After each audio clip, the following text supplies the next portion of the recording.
know some of these moves. Why don't I know them? I was getting in there, I was like, bam, someone should have cast me.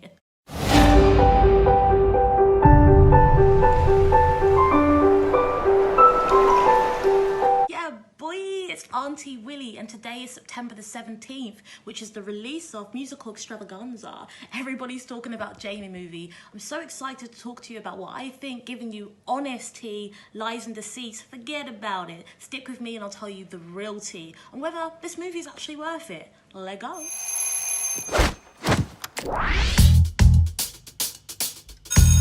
This is your last careers lesson. So, does anyone have a realistic career plan? Tyson, Denzel, what about you? YouTubers. I keep telling you all, you gotta keep things real. Jamie. Jamie New.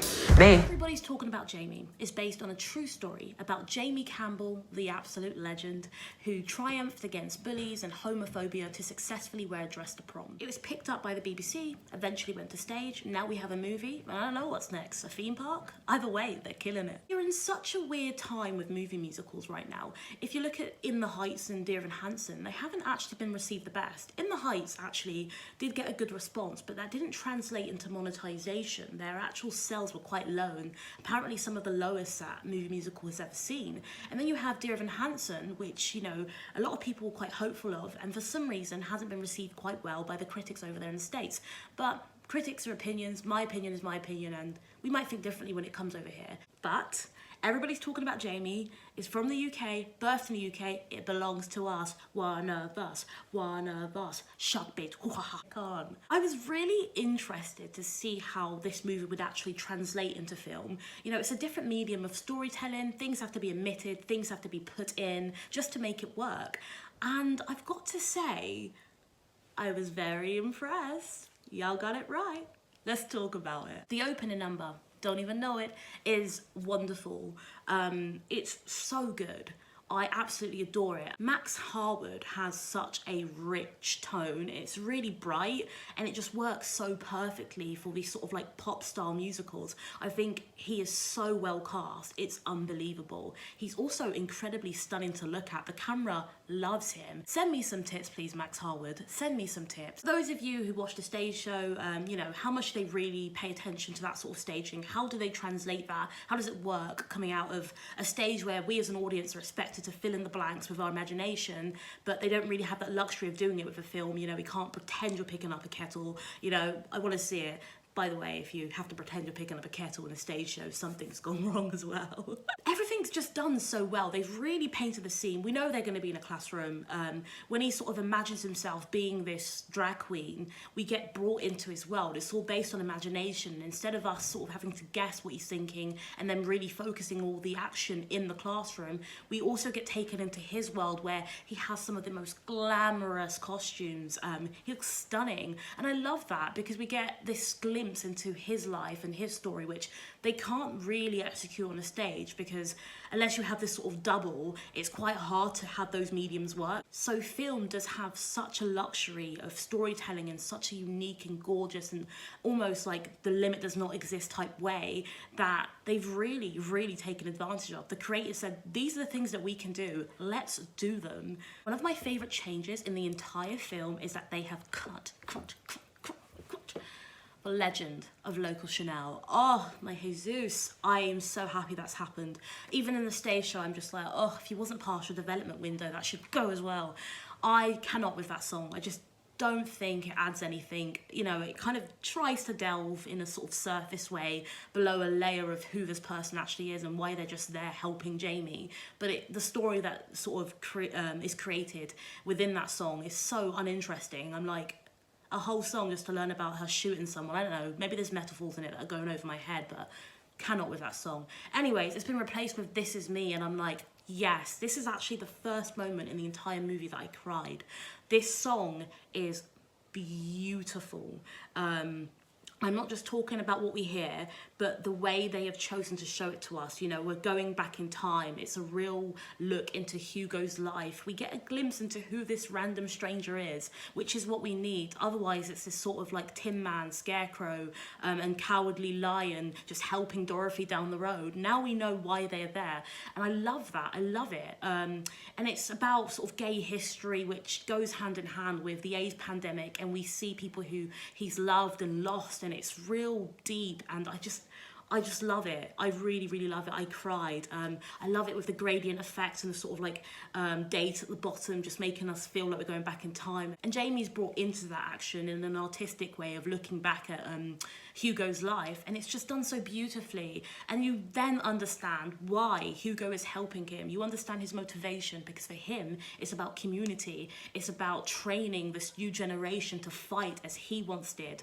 because he's a product of his time and he's lived through things, and he's trying to teach Jamie that if I could do it, you absolutely can, and that's why I'm helping you. And that's why Hugo is so significant to the story. He is phenomenal. His performance is so naturalistic and truthful and draws within something. Warm to his character a lot more, because I don't feel like it's theatrics, and he hasn't taken an angle where he's like so over the top and this is what I'm about. He's just having a conversation, and it's quite nice to get those real human moments, real honest interactions that people have, you know, when there isn't a stage or there isn't an audience, and that's so fantastic. They've absolutely got that right. The creatives, the writers, you've got it right. You needed to make Hugo more human. You needed to give him a real motivation. You needed to make him as significant as he was in driving the story along and giving Jamie the purpose to go out and actually wear a dress for prom. It all suddenly works so much better. Love it, love it, love it, love it.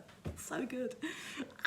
Everybody's talking about Lauren Patel, who played Pretty Pasha. She was just beautiful, you know, she was wonderful. She was really believing as that friend who was there to also help. And again, when I mentioned earlier on this sort of Tin Man, Cowardly Lion and Scarecrow and their responsibilities to help drive the central character along, it is that sort of theme, it is that sort of breakdown, and it's done so wonderfully. And she just embodies the character so well. She sounds absolutely stunning.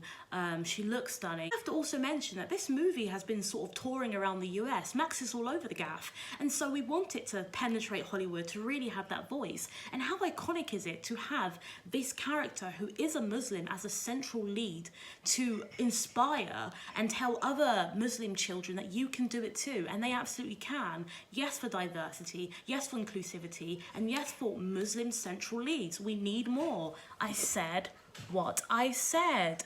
Fight yourselves in the DMs. Everybody's talking about Sarah Lancashire, who played Jamie's Margaret.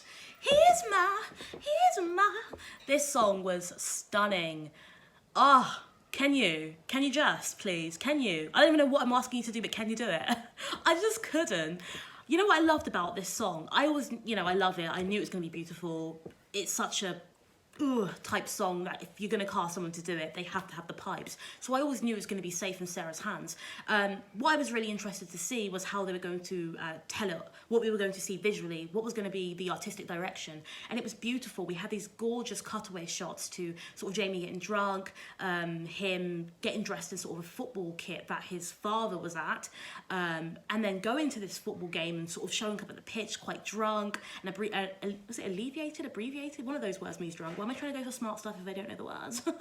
Anyways, he was drunk, and he goes there and he's sort of like showing his dad up and making a scene, and that's all intertwined and put in as sort of like B-roll to Sarah, Margaret, delivering this gorgeous song. And it's just so nice because she's singing about he's my boy, and her boy's sort of like losing his way, but regardless of what he does and how far he takes things, he'll always be her boy. Oh my gosh, I just nearly made myself cry. What am I doing?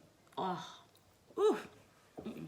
No, anyways, another gorgeous moment in that, which I really, really loved, is because he makes a scene, there's someone there, I don't know, I'm just going to call him Hooligan 3. Hooligan 3 comes out and sort of like batters Jamie, and the dad sees it, and he comes, and it's all done in silence because, of course, Margaret's song is being done over this, and he's sort of like really sticking up for Jamie, and it's the first moment that I've looked at it and I've gone, oh, there is still a love there. There's still this undeniable chain. And it sounds like, well, obviously, but there are some stories, unfortunately, and I do have friends, unfortunately, who just have been forgotten and do have a story where there's not even an ounce of love left. And that was the sort of first glimpse that I saw of any form of love. He does walk away after, but I was like, wow, in a weird way that made him human for me. Often with villains in stage, film, whatever, it's quite easy to dehumanize them in our heads and make them these robots, but it was a real human moment that. And that's one thing that this show, film, Jesus does really, really well. It really has a nice balance of making these characters human. Also, just whilst I've mentioned Daddy,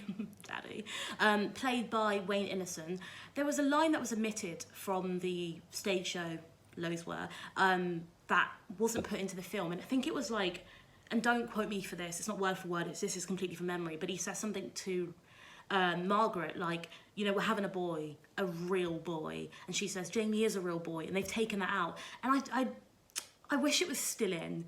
I think that's a real, I don't know, it really roots a lot of his views in toxic masculinity, and his idea of having an effeminate son means that he's demasculated, and Jamie's this extension of himself, you know, he's so proud of having a real boy, this extension of him. And there's this whole thing sometimes of parents, and this is not me coming for you parents / guardians / older people who raise young people, it's like a child is an extension of me, as opposed to this completely separate thing that has its own views and, you know, ideas of life. And I think that in the stage show, I really like that exchange. And I think in the film, that exchange could have maybe been fleshed out just a little bit more to really see the root of his toxic masculinity and see why he feels that way. Everybody's talking about Max Harwood in drag.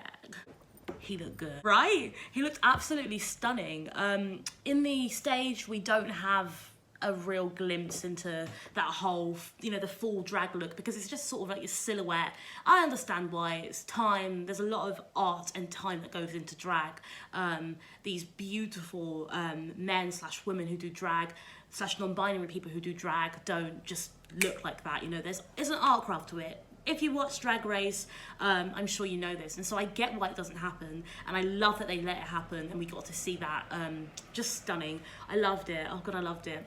And this segues nicely into Max. I'm going to stop saying Max, I'm going to say Jamie, sorry.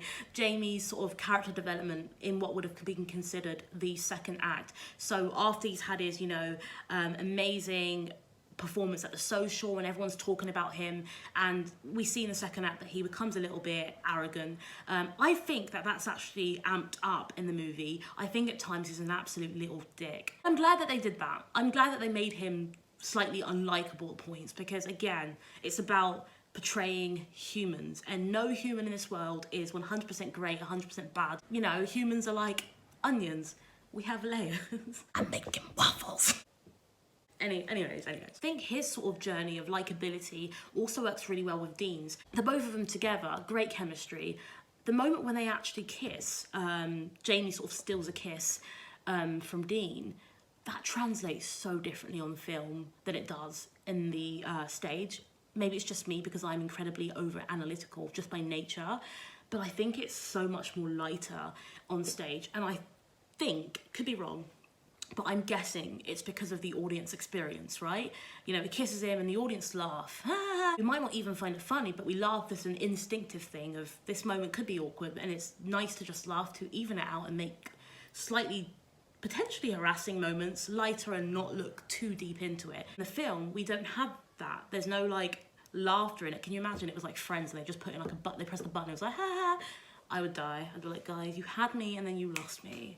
And I die. Finn. Anywho, I feel like that moment actually feels more serious when he kisses him. It's slightly like, actually, not cool. And you know, at this point in the movie, Jamie isn't the most likable, so when he kisses and there isn't that sort of like audience laughter to filter it out and sort of add light to this moment, I think it feels quite darker, and it's like, actually, there was no consent there. what you doing, lad? What you doing? And by the way, the Everybody's Talking About Jamie song, which features the ensemble, comes before this, so sorry about the way I'm assessing this, but it's actually done so wonderfully. It starts on the bus in terms of like scenery and where they place us, which feels like secondary school, you know, top, back of the bus, let's be real, we've all been there. And then sort of it leads into the front of the school where they replicate or recycle or borrow choreography from the actual stage show. I like that, it feels familiar, I find comfort in that. And I was like, I kind of know some of these moves. Why don't I know them? I was getting in there, I was like, bam, someone should have cast me. I have so much to say about this movie, and so I think I'm going to do a part 2. I cannot capture the excitement and the happiness and at points the sorrow and the empathy that I felt whilst watching this. It was extravagant, it was an extravaganza, it was everything I wanted it to be and more. I absolutely prefer the film to the stage. The film had a much better way of really delving into the characters and making them humans, and I love that so much. The film just got it right. It's just wonderful. You have to watch it. It's literally on Prime. I felt like I really escaped into this world. I found it believable. I didn't feel like anything they did was like so ambitious that it was kind of like surreal and like, well, where they're going with this. It was all very truthful and naturalistic in a way that made sense, but also really paid homage to drag culture with the extravagance and, you know, a truthful story. Jamie Campbell, you're a legend, and I hope if you watch this, you know that I appreciate you. I appreciate you telling your story. I appreciate you being brave, because I know there's so many people who watch this show who've come out of it feeling like themselves and feeling like they're proud to be themselves. So thank you for the message that you've passed on. Go and watch it. It's amazing, and yeah, I imagine there'll be a part 2. Peace.